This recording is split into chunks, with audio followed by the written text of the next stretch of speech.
الحمد لله رب العالمين والصلاة والسلام على سيد الأنبياء والمرسلين اما بعد۔ آج میں ایک اختلافی مسئلہ بیان کروں گا۔ وہ مسئلہ ہے دعا بعد الصلاة بالجماعت، نماز کے بعد دعا کرنا جماعت سے۔ اس میں علماء دیوبند اور غیر مقلدین کا اختلاف ہے۔ علماء دیوبند کہتے ہیں جماعت، نماز کے بعد جماعت کے ساتھ دعا کرنا یہ جائز ہے، اور غیر مقلدین کہتے ہیں نماز کے بعد اجتماعی دعا کرنا یہ بدعت ہے۔ ہم دونوں کے موقف بیان کریں گے۔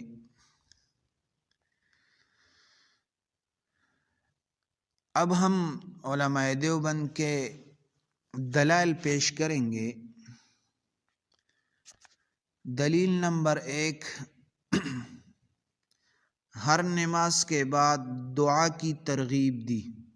اس حدیث میں حدیث پیش کرتے ہیں، عن معاذ رضی اللہ عنہ قال اخذ النبی صلی اللہ علیہ وسلم بیدی فقال یا معاذ انی لا احبک فلا تدع دبر کل صلاة ان تقول اللہم اعنی علی ذکرک و شکرک و حسن عبادتک۔ علماء دیوبند اس سے استدلال کرتے ہیں دبر کل صلاۃ، صاحب بتا رہا ہے کہ ہر نماز کے بعد دعا مسنون ہے۔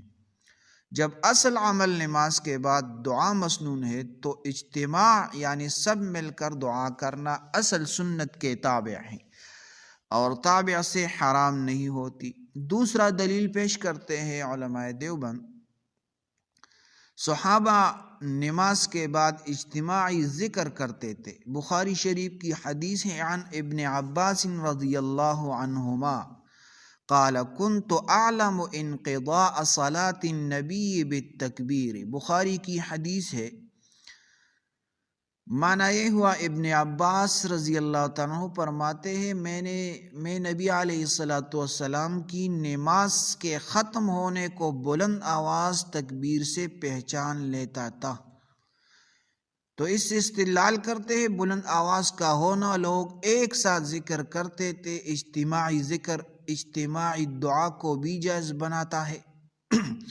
اگر نماز کے فوراً بعد اجتماعی ذکر جائز ہے تو اجتماعی دعا کیسے ناجائز ہو سکتی ہے؟ مضبوط نقطہ ہے۔ صحابہ کرام نے اجتماعی ذکر کیا۔ اگر اجتماع بعد الصلاۃ بدعت ہوتا تو صحابہ کبھی نہ کرتے۔ تیسرا دلیل علماء دیوبند پیش کرتے ہیں، دعا بذات خود اجتماع کے ساتھ منع نہیں ہے۔ حدیث میں آتا ہے الدعاء هو العبادہ، ترمذی کی حدیث ہے 2969 نمبر۔ اس سے علماء دیوبند استدلال کرتے ہیں دعا عبادت ہے، عبادت کا اجتماعی ہونا منع نہیں۔ مثلا تراویح، عید، اجتماعات، جب اصل دعا جائز ہے اور اجتماع پر کوئی ممانعت نہیں تو اجتماعی دعا کا انکار بدعت ہے، نہ کہ اجتماعی دعا خود بدعت ہے۔ چوتھا دلیل یہ پیش کرتے ہیں، نبی علیہ السلام نے بعض مواقع پر اجتماعی دعا کی، مثال کے طور پر بارش کے لیے اجتماعی دعا۔ سیدنا عمر رضی اللہ عنہ نے نبی علیہ السلام کی صحابی عباس کے ساتھ بارش کی اجتماعی دعا کی۔ بخاری میں 1010 نمبر حدیث ہے۔ مثال 2، خطبہ کے اندر اجتماعی دعا، صحیح مسلم میں 879 نمبر حدیث ہے۔ اس سے استدلال کرتے ہیں نبی علیہ السلام نے دعا کو اجتماعی شکل میں جائز قرار دیا۔ اس سے ثابت ہوا کہ اجتماع دعا منع نہیں۔ 5 نمبر دلیل یہ پیش کرتے ہیں کہ فقہائے امت کا اتفاق ہے اس پر۔ امام ابن عابدین حنفی وہ کہتے ہیں لا بأس بالاجتماع للدعاء بعد الصلاة ان لم يعتقد انه سنت لازمۃ۔ رد المختار میں جلد نمبر 1 صفحہ نمبر 393 میں لکھا ہے۔ مولا علی قاری رحمہ اللہ لکھتے ہیں والدعاء عقب الصلوات مستحب۔ مرقات المفاتیح میں لکھتا ہے جلد نمبر 3 اور صفحہ نمبر 1436 نمبر۔ قاضی خان نے لکھا ہے الامام یدعو والناس یؤمنون، الامام یدعو والناس یؤمنون لا بأس به۔ فتاوی قاضی خان میں جلد نمبر 1 صفحہ نمبر 130 میں۔ اس سے استدلال کرتے امت کے فقہا نے اجتماعی دعا کو جائز کہا، کسی سلف نے اس کو بدعت نہیں کہا۔ اہل حدیث صرف ثبوت خاص نہ ہونے سے اسے بدعت کہتے، جبکہ فقہا کا اصول ہے کل ما اصلہ مشروع فاجتماع الناس علیہ لیس ببدعت۔ 6 نمبر دلیل یہ پیش کرتے ہیں بدعت کی تعریف کے مطابق یہ بدعت نہیں ہے۔ بدعت کی تعریف کیا ہے؟ ما لیس لہ اصل فی الشرع، جس کی اصل شریعت میں نہ ہو، جبکہ نماز کے بعد دعا کی اصل موجود ہے، اجتماعی ذکر کی اصل موجود ہے، اجتماعی دعا کی ممانعت موجود نہیں، لہٰذا یہ بدعت نہیں۔ علماء دیوبند کا مضبوط اصولی جواب یہ ہے نماز کے بعد دعا مسنون ہے۔ صحابہ کا اجتماعی ذکر اس اجتماع کی مشروعیت کو ثابت کرتا ہے۔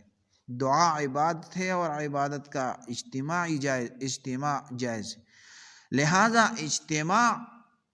اجتماعی دعا جائز ہے، مستحب اور خیر ہے، بشرطے اسے لازم نہ سمجھا جائے۔ اب ہم اہل حدیث کا موقف بیان کریں گے اور اس کے دلائل بیان کریں گے۔ اہل حدیث کا موقف یہ ہے کہ دعاء الامام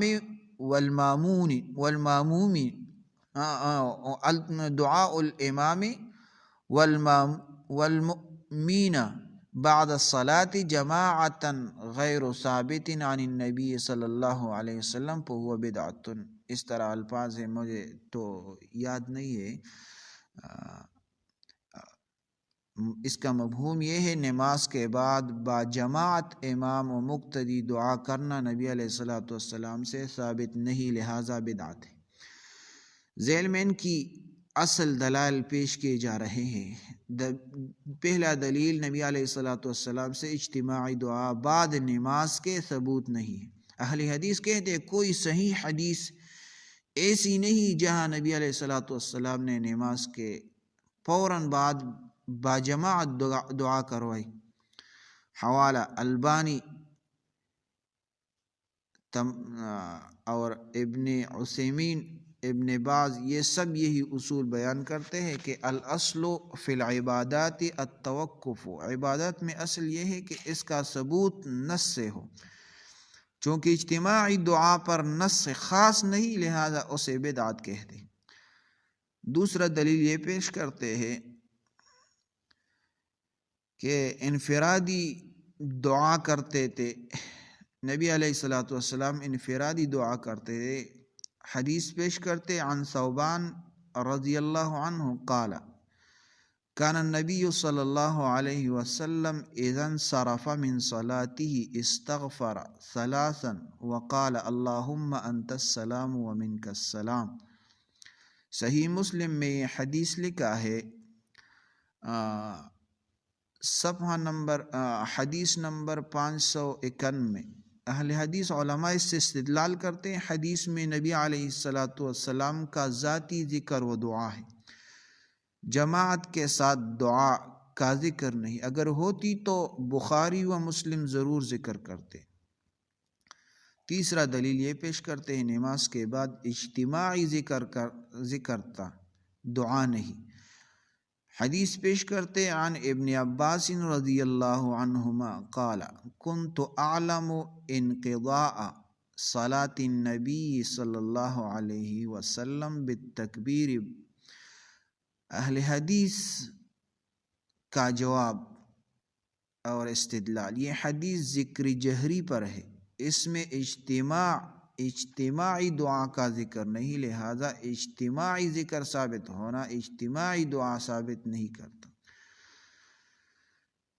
4 نمبر دلیل یہ پیش کرتے ہر نئی جماعت بدعت ہے جب تک سنت سے ثابت نہ ہو۔ اصولی دلیل قال النبی صلی اللہ علیہ وسلم کل بدعت ضلالہ، مسلم کی حدیث ہے، اہل حدیث کہتے ہیں نماز کے بعد اجتماعی دعا نیا طریقہ ہے، نبی علیہ الصلوۃ والسلام نے نہ کیا نہ صحابہ نے، لہٰذا بدعت کی تعریف میں داخل ہے۔ تو یہ چند دلائل ہم نے پیش کیے، دونوں کے دلائل اور دونوں کا موقف ہم نے بیان کیا، یہ سیکھ لے اور دوسروں کے ساتھ شیئر کرے۔ جزاکم اللہ احسن الجزاء۔